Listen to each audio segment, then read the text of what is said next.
the best place to work. I love working here. I feel very blessed. I love it here. I look forward to coming to work every day, being a part of this team. Like a family away from home. Where everyone feels like everybody knows their name. A city that supports you. We see that with our benefits. A pension, vacation days, job security. Being able to be heard. We feel valued.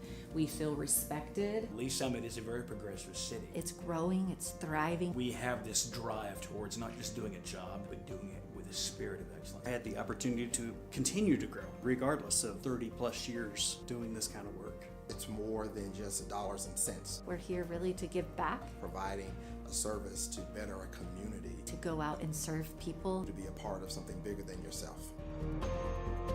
If I would have known what I know now, years ago, I would have been here much sooner.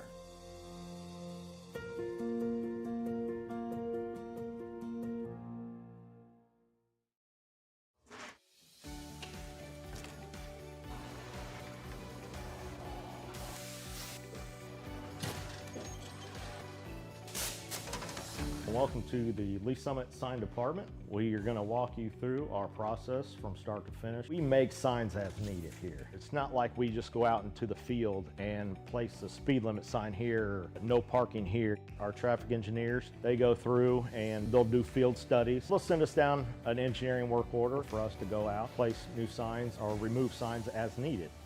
Coming from the material, our blanks come in and they're just aluminum blanks. So we can put our white, our red, our fluorescent yellow, green, whatever. And basically what it looks like is just that there. Throw it up into the roller.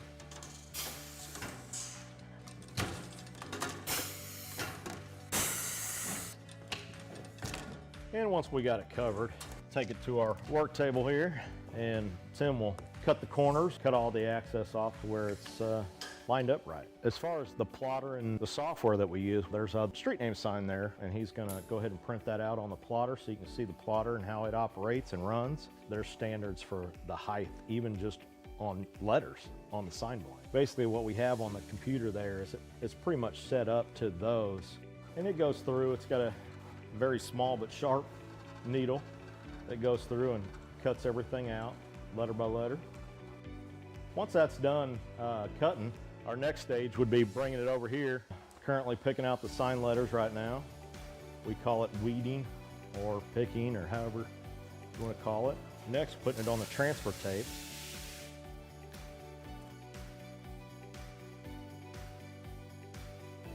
Then after it's taped, we bring it over to the roller. That's where we apply it to the actual sign blank. And we'll roll it through one time just to get the air bubbles out.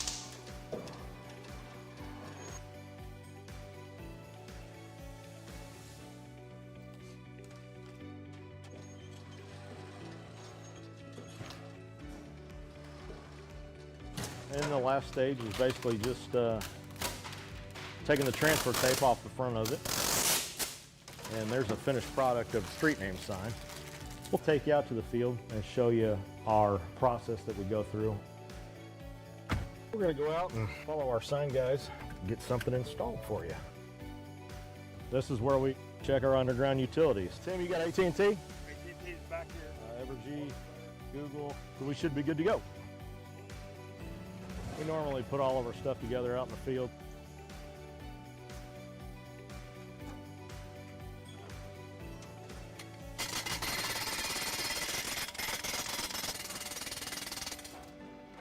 Then once the base is installed, we'll go ahead and put the post in there.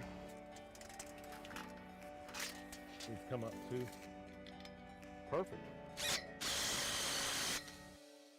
And that's how we do it. Simple. Quick.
The city of Lee Summit has hundreds of traffic lights across its more than 1,000 lane miles, all managed by the city's public works traffic technicians.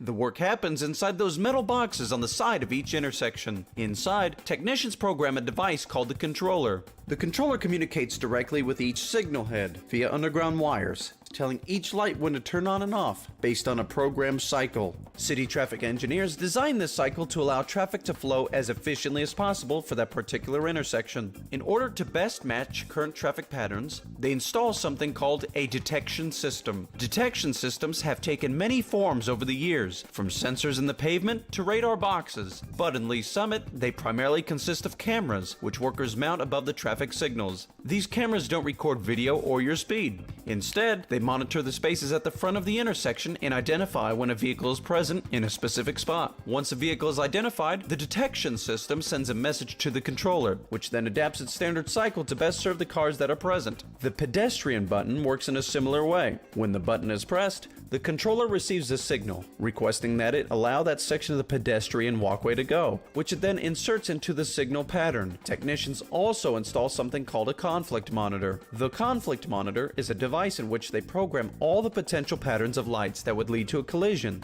If the other systems mistakenly trigger those patterns, the conflict monitor sends the intersection into flash, causing all lights to flash red and directing drivers to treat it like an all-way stop.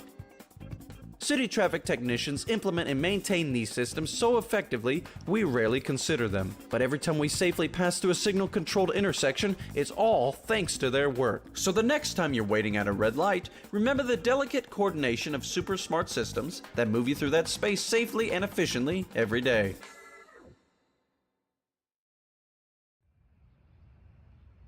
It's member level. Thank you, Mayor. Great presentation, Ryan. Thank you. Is there any indicator that shows, are we supporting a need? You know, they talk about like gym rats, kids that grew up with their dads that were coaches. Like I was a city hall rat. My dad, Tom Lovell, was hired as the Parks Administrator in 1978 and spent 40 years in public service here in Lee Summit. I would go up on the weekends when he was working and I'd run around and play and do things, and I didn't know what he was doing at the time, but I just knew that was part of our weekend routine some days was to go up and hang out at City Hall. Being part of a city from a young age to now in my adult life, you reap so many benefits from that. The people you know, you care more for something that you've been a part of. My wife and I knew we wanted to raise a family. Just trying to find a community that we thought we could raise our children in, that was good to me, and it just felt like the right move as we were deciding on a city to come back to.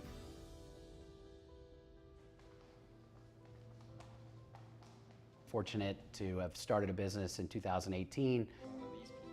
I founded Level Insurance Group, and we are a business insurance brokerage. So we help businesses procure insurance. Decided to throw our flag in the ground here in Lee Summit, and it's grown. I also have this passion for learning and curiosity, and I started a podcast series. So I really enjoy this opportunity where I sit down with business owners and tell their story and get this out to other people in hopes that maybe it betters their life and gives them some inspiration. It's going to be a really exciting time, and obviously this city's in my blood. My dad's been a part of it for a long time, so I'm really excited. Thank you all. A lot of people would say I was crazy, right? So why do you throw your hand up and subject yourself to going into city politics? I think, especially as I've gotten older, I just felt, maybe a civic duty, like a responsibility to say, hey, this city's been great to me. Here's a way that I can give back and take some of my skills and put them to work for the people of this city. I wanted to bring a different, maybe way of thinking and take some of my business acumen and see areas that it may apply to how we develop and grow this community and just give a different perspective. One of our biggest challenges, but also one of our biggest opportunities is how do we develop and grow this community? We don't want to grow too fast, but we want to grow at a pace that helps support, who and what we are as a community. So, we've got a lot of opportunities, whether that be through development or parks. We've got a lot of land coming on board. So I just think it's important, it's a challenge, but it's also our greatest opportunity. And so we just got to be smart how we do that. It's just asking some different questions. Like I'm one that, I'm not contrarian for contrarian's sake. What I am is someone will tell me something and then I want to get to that position with them by just asking thoughtful questions along the way. And then if I can get there, then I feel like we've answered everything we can to move that forward versus, hey, here's kind of how we've done it. I'm never the, this is how we do it, this is how we've always done it, and this is how we'll continue to do it. Office of Council Member for District 2. All of my practical experience has put me in this position to serve, and I just raised my hand and said I want to do that. For which I was elected on April 5th, 2022. I feel this obligation to carry this legacy that my dad did, my family did, and then giving my kids an environment to grow up in that makes them want to come back. My kids have started rec sports through the Parks and Recreation system, and I'm watching them play soccer on this sport field that, you know, my dad helped develop. And my dad's sitting there with me, right? I mean, that's the stuff that really matters in life.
Here.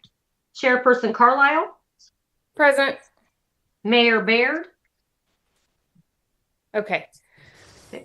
So next on the agenda, we have approval of the agenda. Could I have a motion, please? Chair, I move to approve the agenda as presented. Second. Thank you. I have a motion and second to approve the agenda as presented. Roll call, please. Councilmember Shields, Aye. Councilmember Funk, Aye. Chairperson Carlisle. Aye. Thank you. That passes. Next, we have public comment. Did we have any public comment, Gina? No, not that I'm aware of. Okay. So we will move on to business. I need an approval of the January 15th action letter 2026-7452, Chair, please. I move for approval of the January 15th, 2026 Legislative and Intergovernmental Relationship Committee action letter. Second. I have a motion and a second to approve the action letter from January 15th. Could I have a roll call, please? Chairperson Carlisle, Aye. Councilmember Shields, Aye. Councilmember Funk. Aye. All right, that passes. Next, we have our lobbyist update. Mr. Head. Have a little bit of different information this time because I'm going to start with the new stuff. We worked on, and at your last meeting, you all approved the contract with Versa Governmental Strategies to be our new federal lobbyist, kind of as a trial basis through the remainder of that contract ending in November. So they hit the ground running. John Hensley, one of the principals of the firm, traveled to Washington, D.C. on Monday and met with, on our behalf, Representative Cleaver, Representative Alford, and Representative Graves. As you know, presently we are in Representative Cleaver's district. However, depending on whether the new maps go into effect, I mean, we're not quite sure what's going to happen. We would be in a district that is presently being represented by Representative Alford, and Sam Graves isn't technically our district, although he gets fairly close to us. But he's the chair of the Transportation Committee in the House. Representative Alford is on the Appropriations Committee. So two good individuals to have if you're making an ask for specific projects. So the projects that were taken up by, hang on, Mayor Baird is texting me. Oh, my fault, Mayor. I didn't see you.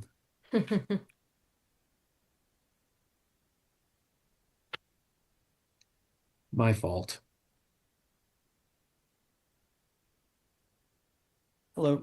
Mayor, sorry, that was my fault. I'm hosting and presenting at the same time today, so, and I didn't see you. Apologies. Hi, Mayor. We're Hello. just starting on the legislative update. Okay. I had just kicked off, Mayor, and was talking about the fact that our lobbyists hit the ground running and made their first trip to DC. And they met with Representative Graves, Representative Alford, and Representative Cleaver while they were there. A couple of interesting things came out of the discussion. Representative Graves, knowing that we're really interested in potential funding for air traffic control tower, 3rd and 50, and for I-70. Those were the three projects that went up that they took up for us.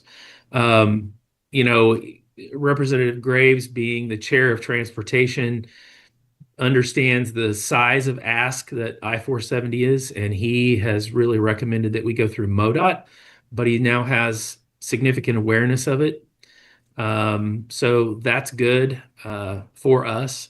Representative Cleaver has a grant program that we may actually fit into really well for the air traffic control tower. We may be able to get some additional funding there outside of the normal FAA channels that could help us with some of that local match that we've been looking at. Representative Alford, the way he was described as he was the most aware of the kind of existing exigent needs that we have for transportation funding. Currently not his district, and depending on how this comes out, but he didn't. I think he felt like he probably couldn't run the ball for us, but he could be supportive in the right places for us. So it sounds as though I think they had a very good meeting on all these things. Cleaver was most interested in the air traffic control tower, and Representative Graves was definitely more interested in the bigger chunk, understanding that it's going to have to go through kind of the normal MoDOT, that whole process. So they were happy with the outcome of what they got. They also wanted me to make sure, and I have a standing meeting with them on Monday mornings to kind of go over where things stand. And they wanted me to make sure everyone was aware that our timing is good, that this community grant, I forget what he called it exactly, community project funding request, which the air traffic control tower would fit in. The timing is perfect for that. We were kind of one of the first one to come forward for that, but normally they get requests, they come in later. Sometimes people don't even come up and talk about them. So he was excited for us to actually be there talking to him, and then looking forward to us submitting information on the air traffic control tower. So I think each congressperson gets 15 recommendations they can make. Now, whether they all get funded or not is a completely different situation. We don't know whether funding would be made available or not necessarily, but they have to be recommended first by the congressman. So he felt pretty good about that project. So that is good. And like I said, we're in the right stage of the process for them. So, and Mayor, they did have some guidance kind of that I need to fill you on later about reaching out to Congressman Cleaver about those things. Maybe have a meeting with him in here, or maybe when you're up there. I understand you're going to NLC the 15th of March, I believe. So that timing works really good for us, and having that discussion, they felt real positive about. So that's good. Yeah, that's a good thing. Whatever we can bring home as a result of this certainly helps the argument for the need to be doing it. So, you have any questions about any of that before I move on to the state stuff? Any questions about federal, Mayor Baird?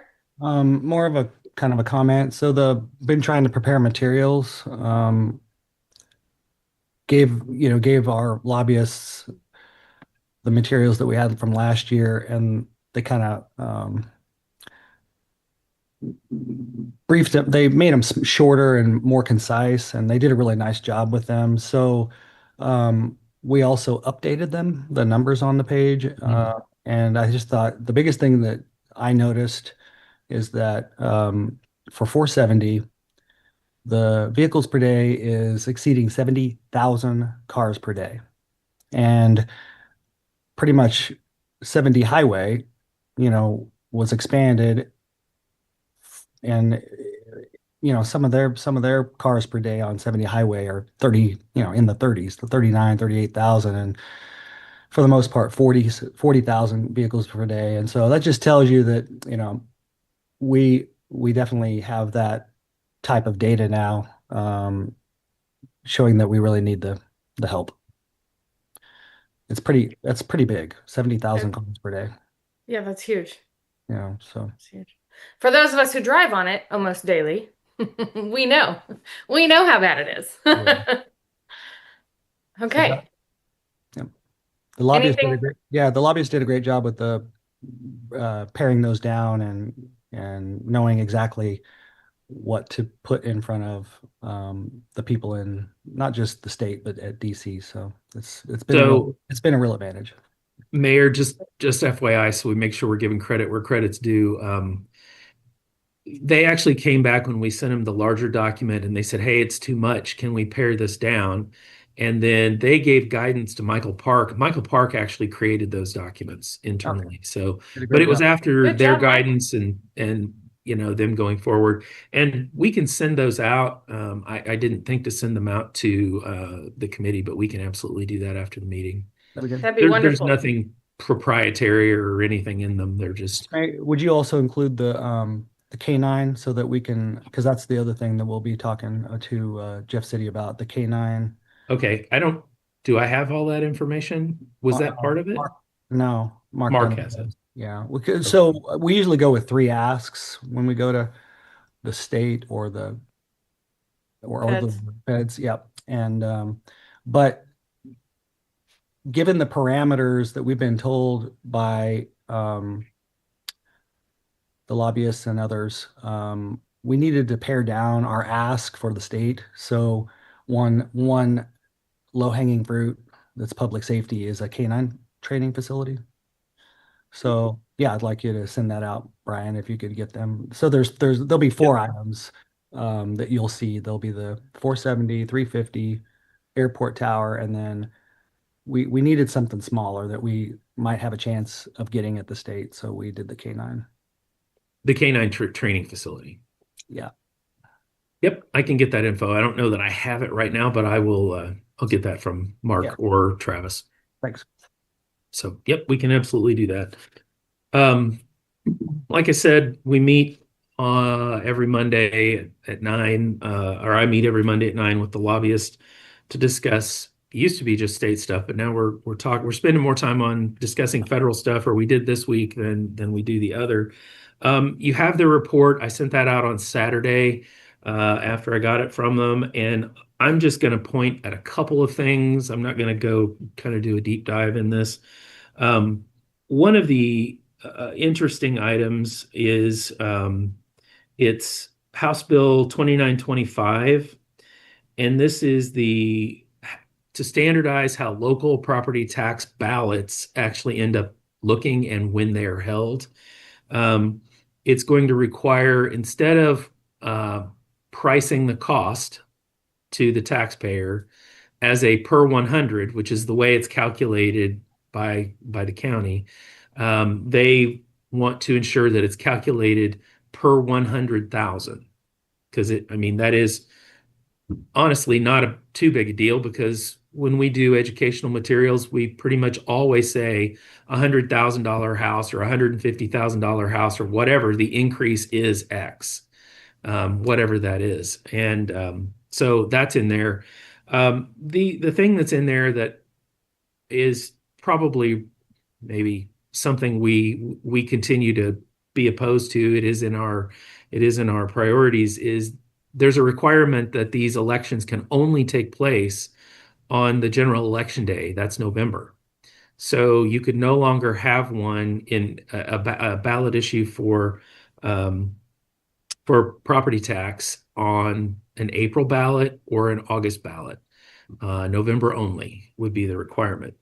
There are also some bills out there, and I don't have the numbers in front of me, but there are some bills out there that would require all local elections. So even for council members and school boards and all of that to be held only at the November election. That they would essentially do away with the opportunity for an April election, which is known generally as the local government election day. So that would go away as well. And these are federal bills? No, these are state bills. I'm sorry, Okay, I moved on to the state. This is House Bill 2925, and I think we've talked about it a little bit before, but that one is a little bit hard to swallow because of the requirements that everything essentially be in November. We've long had in our priorities that municipal elections need to retain their own day. We need people to focus on local elections and not insert national politics into local. They are fundamentally different. Local elections are nonpartisan. So do you really want to have those local elections at the same time you're having partisan elections? There are reasons why these things were separated, for a very long time. So that's 2925. There are a few hearings that are going to be coming up this week that we have some interest in. One of them has to do with the timing of audits. Like if someone is trying to audit a political subdivision, the requirement is that they get a certain percentage or signatures equal to a percentage of the people who voted in the last gubernatorial election. Right now, it's at the time of filing, you have to have the correct percentage as of the last gubernatorial election, the number of people who voted in your community at the last gubernatorial election. They want to change that from the filing date to the date that it's requested, because part of the process is, you request a petition, and the petition is then drafted by the Secretary of State. It's provided to the circulator, and then they go out and they try to get their petition. So they're moving it back to then. I don't know that it really affects us, but it's one just to watch.